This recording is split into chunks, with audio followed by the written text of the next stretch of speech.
teaching kids how to make a fortune. So I've modified it a little bit, and here's the best I've been able to come up with. And that is the goal to become financially independent. A little softer than rich, a little softer than make a fortune, and sometimes it's a little easier for it to go down, or at least comprehend, if it's put, I think, in these terms. Financial independence. Here's my definition of financial independence. The ability to live from the income of your own personal resources.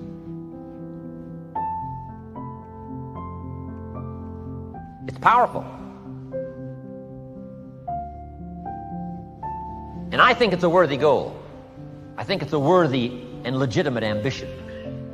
To render good service, to develop skills in the marketplace, and to become so valuable that you can have the resources, and finally, have enough resources, well invested, to where you could live independent from the income of your own personal resources. Then if you do wise things with your resources and the income, all the things you'd like to do, the projects you'd like to support, things you'd like to take care of that you can't take care of now, I think it's a worthy ambition, financial independence. With that background, let me recommend a book for you to read. The title is The Richest Man in Babylon by George Clason. Perhaps you've already read it. I would suggest that you read it again. It's just a small book. You can read it in one evening. Now, we can use all kinds of terms. Getting rich, becoming wealthy. Sometimes rich and wealthy is a little bit heavy, where someone might say, I don't need to be rich.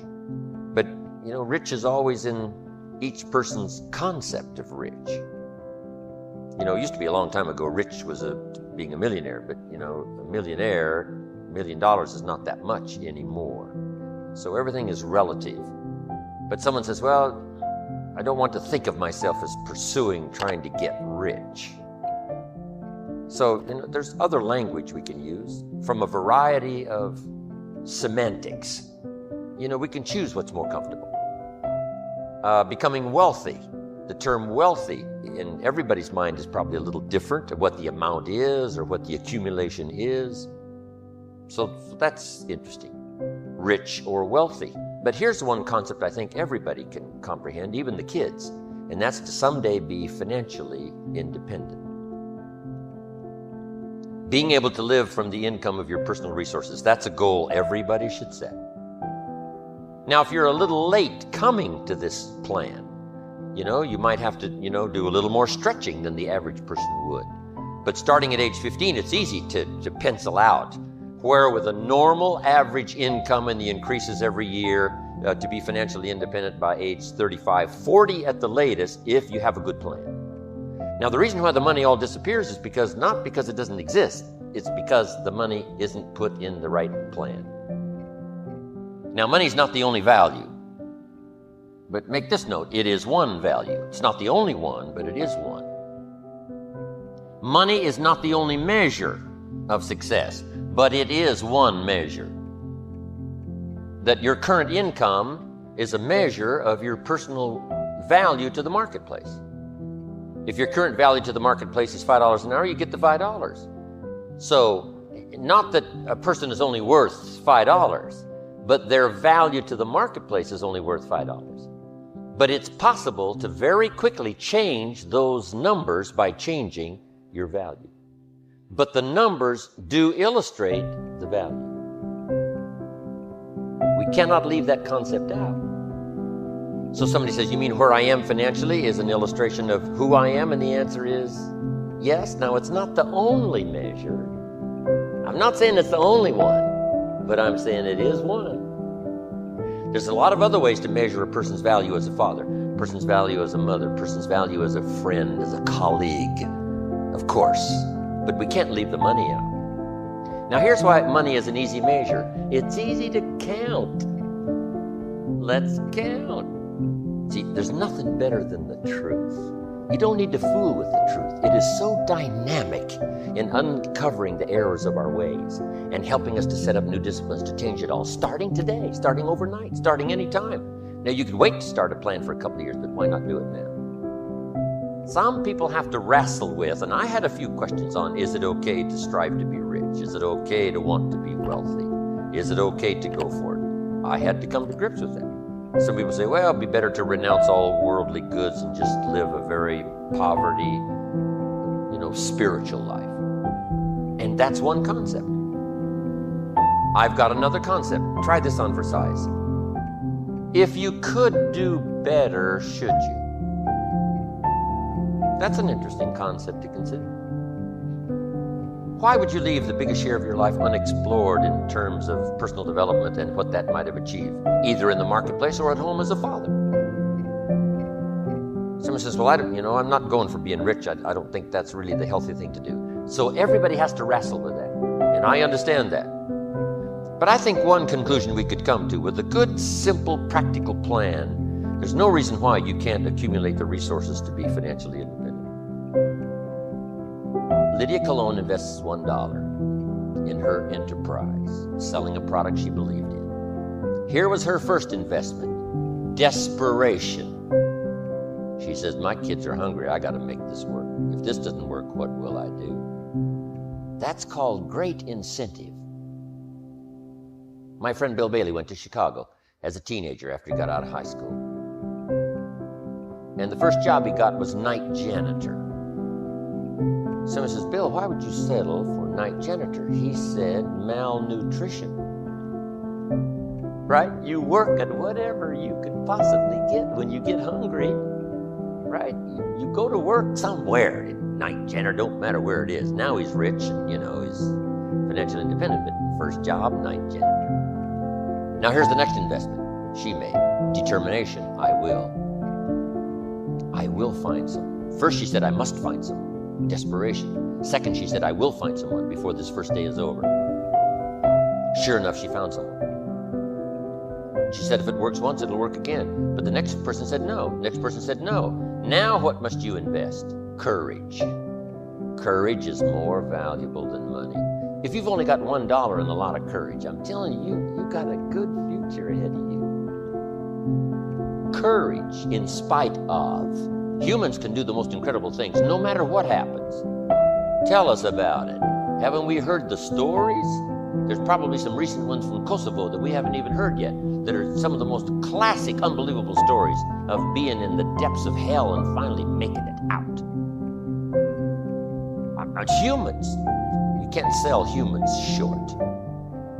Courage. In spite of, not because of, but in spite of. Now, once she's sold 3 or 4 and gotten going, here's what now takes over. Ambition. Well, if I can sell 3, I can sell 33. If I can sell 33, I can sell 103. Wow. Now, try this one on for size. Faith. Now she begins to believe, I've got a good product. This is probably a good company. And she then starts to believe in herself. Lydia. Single mother, 2 kids, no job. My gosh, I'm going to pull it off. Her self-esteem starts to soar. These are investments that are unmatched. Money can't touch it. What if you had $1 million and no courage? You'd be poor. You wouldn't be rich. Now here's the next one. It's the reason why she's a millionaire today. Ingenuity. Putting your brains to work. Probably up until now, you've put about 1/10 of your brain power to work. What if you employed the other 9/10? You can't believe what can happen. Humans can come up with the most intriguing things to do. Ingenuity. What's ingenuity worth? A fortune. It's more valuable than money. All you need is $1 and plenty of ingenuity. Figuring out a way to make it work, make it work, make it work. Next, heart and soul. I mean, what's a substitute for heart and soul? It ain't money. Money can't buy heart and soul. And heart and soul is more valuable than $1 million. $1 million without heart and soul, you have no life. You are ineffective. But heart and soul is like magic. It's what we call the unseen magic that moves people. Moves people to buy, moves people to make decisions, moves people to act, moves people to respond. Heart and soul. Next, personality. You've just got to spruce up and sharpen up your own personality. You've got plenty of personality. Just get it developed to where it's effective every day. It's effective no matter who you talk to, whether it's a child or whether it's a business person, whether it's a rich person, poor person. A unique personality that is at home anywhere.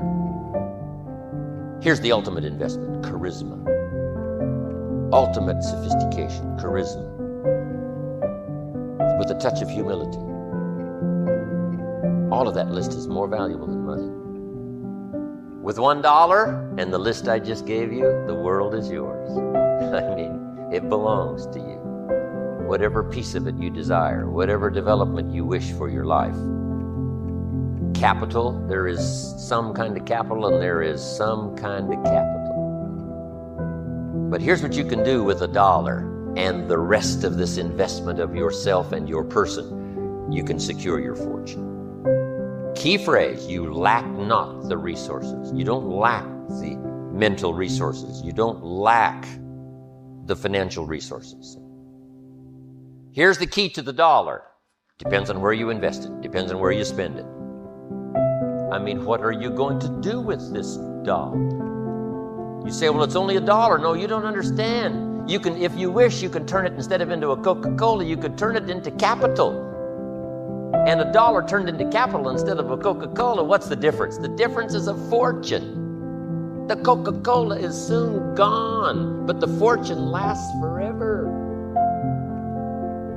Everybody's got the money. It depends on where you put it. All I ever asked God for was to let me eat. Let me sit at the table with the big boys. Take me from this homelessness that I'm in and fill my coffers with spoils. You know how much I have today? I have more than I ever thought I'd ever have. I got more. God done gave me more than I asked for because he got this thing he has called grace. And grace is, I wish I could buy it. You know, I wish I could buy grace, man. I was playing golf with an old guy that owns the Mayo Clinics. The Mayo Clinics. You know how much money you got to have own all of them? I'm playing golf with this guy and he taught me something. He said, Steve, listen to this. You seem like a spiritual guy. I want to share something with you. He said, justice is when you get what you deserve. Mercy is when you don't get what you deserve. He said, but grace is different from both of them. Grace is when you get what you don't deserve. Do you understand that? God has this thing that he passes out called grace. You ever heard old people say, all I want is a little more grace? Because guess what? He passes it out and he gives you things you don't deserve. I do not deserve this life I have. I'm just telling you flat out. The money I make, where I live, what I drive, how I travel, how I vacation, I don't deserve it. I work really hard, but I really don't deserve all this. I don't. I ain't that good a Christian. I'm telling you flat out, I don't deserve it. But he gave me grace. He let me survive homelessness. He brought me from dark, man. I've been out, y'all don't know. I've been in it. I'm so grateful that God let me have this life he gave me that I don't even know what to do.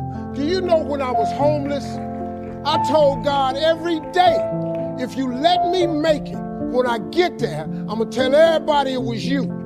Well, guess what? I'm telling you that it was him.